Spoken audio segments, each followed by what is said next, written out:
Λοιπόν, φίλε μου, είσαι έτοιμος για το πρώτο σου μάθημα οδήγησης? Νομίζω είμαι έτοιμος. Τέλεια, τέλεια. Πρώτο βήμα, τσέκαρε τον καθρέφτη. Το θυμάμαι αυτό. Κάνουμε. Ωραίος, τέλειος. Λοιπόν, δεύτερο βήμα, προσεκτικά λύσε το χειρόφρενο. Ναι. Οκ, να λύσω το χειρόφρενο. Πώς το δίνεις έτσι, ρε? Αστέρεις. Ωραία. Λοιπόν, επόμενο βήμα, πάντα να το θυμάσαι αυτό, κλείσε το αλάρμ. Ναι, σωστά.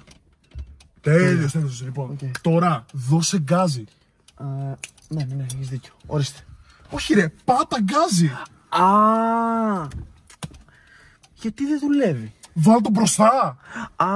Έχεις δίκιο, πρέπει να το βάλω μπροστά. Ωραίος. Λοιπόν, τώρα θέλω να στρίψεις εδώ. Οκ. Δεν ξέρω γιατί εδώ. Όχι, ρε, άναψε πρώτα φλας. Θα το σκοτώσεις, ρε, είναι δυνατόν. Έχεις δίκιο, ρε. Λοιπόν, να σου πω, ανέβασε και λίγο ταχύτητα τώρα. Οκ. Ακούγεται πιο ωραίο έτσι. Πολύ καλύτερο έτσι. Πολύ ωραίο. Γουστόζικο. Ωραίο. Πιασάρικο.